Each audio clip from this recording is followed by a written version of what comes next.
Hoy vamos a meternos de lleno en la historia del Imperio de Malí.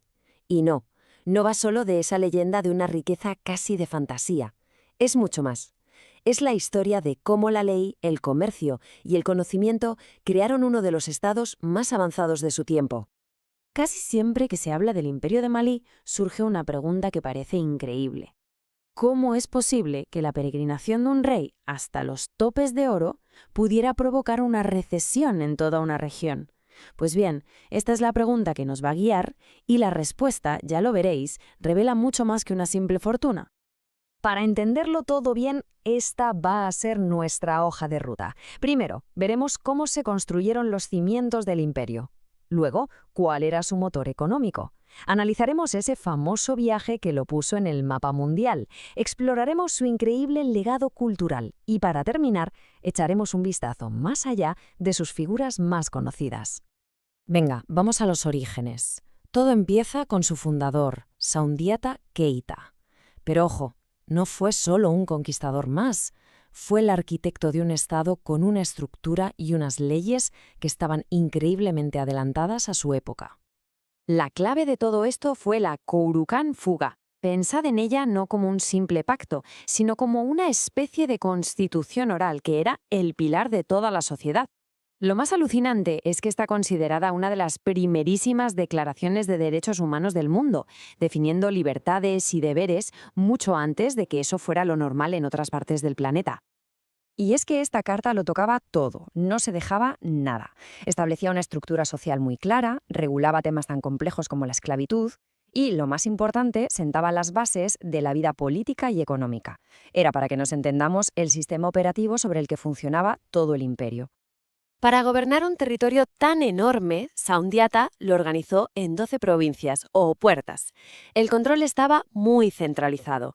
En las zonas más importantes ponía un gobernador militar, el Farín, que le rendía cuentas directamente a él, al Mansa. Con esto se aseguraba una lealtad absoluta y una estabilidad que duró muchísimo tiempo. Y ahora vamos a lo que a todo el mundo le suena cuando piensa en Malí: su riqueza.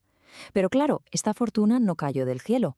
Era el resultado de un sistema económico brillantísimo y de un control estratégico de los recursos. La economía se apoyaba básicamente en dos pilares: oro y sal. Por un lado, controlaban minas de oro gigantescas en el sur, pero por otro, y esto es igual de importante, las minas de sal del desierto del norte. Y que nadie subestime la sal, era tan valiosa que en algunas zonas se cambiaba, literalmente, a peso por oro. Pero aquí viene la clave. El verdadero motor de su riqueza no era solo extraer los recursos, era controlar el comercio. El imperio aplicaba unos impuestos altísimos a todas las caravanas que cruzaban su territorio.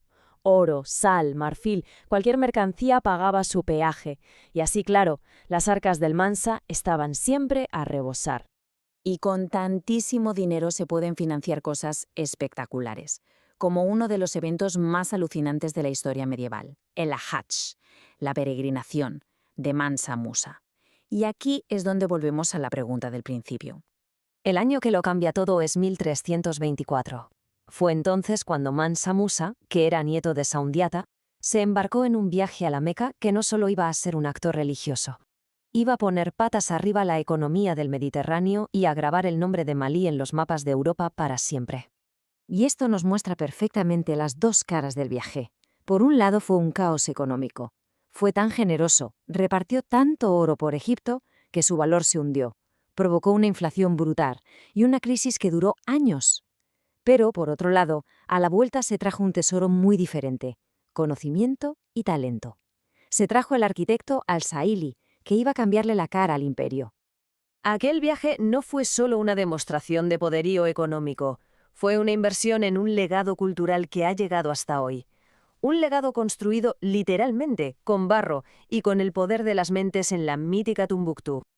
Al-Saili introdujo este estilo arquitectónico tan particular, el sudano saheliano. Se basa en construcciones masivas de adobe, reforzadas con esas vigas de madera que sobresalen. Y fijaos, las vigas no son un adorno, son una genialidad de la ingeniería. Sirven de andamio permanente para poder dar la capa de barro anual que necesitan los muros, una solución brillante para el clima de la zona. Y a la par que la arquitectura, floreció el saber, La Universidad de Sankore en Tombuctú era otra cosa. No se parecía en nada a las universidades europeas de la época. Mientras que en Europa eran instituciones centralizadas, Sankore era más como una federación de facultades independientes, cada una con sus profesores y sus especialidades. Un modelo educativo sorprendentemente moderno. Y lo que se estudiaba allí era asombroso. No era solo teología, ni mucho menos. Hablamos de medicina de vanguardia, de matemáticas complejas, de astronomía muy precisa, de derecho. Tombuctú no era un lugar remoto, era un auténtico centro de conocimiento global que atraía a los eruditos más brillantes del mundo islámico. Pero la historia de Malí no es solo la historia de dos hombres, de Soundiata y de Musa. La verdadera fuerza del imperio estaba también en su capacidad para perdurar, para recuperarse de las crisis y para seguir adelante con su legado. Pensemos, por ejemplo, en figuras como Mansa Sakura, un antiguo esclavo que asciende al trono y consigue restaurar el orden en un momento de caos. O Mansa Suleimán, que sucedió a Musa y supo mantener el prestigio del imperio con reformas muy importantes. Esto nos demuestra algo clave. Las instituciones que creó Sundiata eran más fuertes que cualquier individuo. Y todo esto nos lleva a la reflexión final. El imperio de Malí nos obliga a preguntarnos qué es lo que de verdad define la grandeza. ¿Es la riqueza material, que puede incluso desestabilizar economías, o es el legado intangible, el de una constitución oral, un centro de saber mundial y una arquitectura única que aún hoy nos asombra? La respuesta, quizás, es que la verdadera riqueza de Malí no estaba bajo tierra, sino en sus estructuras sociales y en sus mentes. Hola, espero que os haya gustado la historia de hoy. No olvidéis suscribiros al canal. Y hasta la próxima historia.